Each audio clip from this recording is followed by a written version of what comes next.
असून या गावानं प्रशासनाला निवेदन देऊनही या अनुषंगानं त्यांनी काहीच केलेलं नाही. त्या संदर्भात फक्त एक प्लेन बॅट द्या. चालू सुरू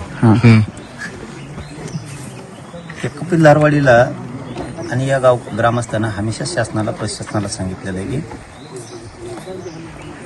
यांचं पुनर्वसन व्हावं नाही.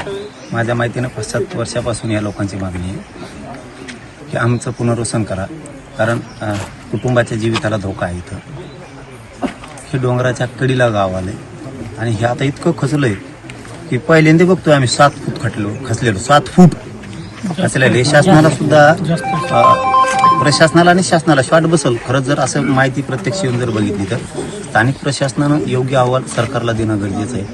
मी आत्ताच येताना शंभूराजे देसाई साहेबांना सुद्धा बोललो की पुनर्वसन मंत्री आपले मकरंद आबांचा फोन लागत नव्हता मंत्री महोदयाचा, म्हणून त्यांना लावला. त्यांनी सांगितलं की आम्ही त्यात पुरेपूर लक्ष घालतो, काय काय अडचणी आहेत, काय काय आल्यात, प्रस्ताव वगैरे आला का नाही आला.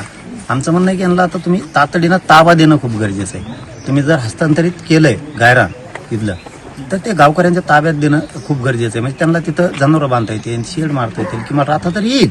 इथं राहायचं म्हणजे जीव धोक्यात घालून. आता त्या घरात पेशंट आहे, ते कसं न्यायचं आता, ही जबाबदारी सरकारची नाही आहे का? हे आम्ही कानावर टाकलंय, परंतु गावकऱ्यांना आणखीन विचारलंय आणि खूप अडचणी असल्यास सांगा. यांचं एक शिष्टमंडळ आम्ही शंभूराजे साहेबाकडे पाठवून ते मकरंद आबाकडं पाठवतो, पुनर्वसन मंत्र्यांकडे.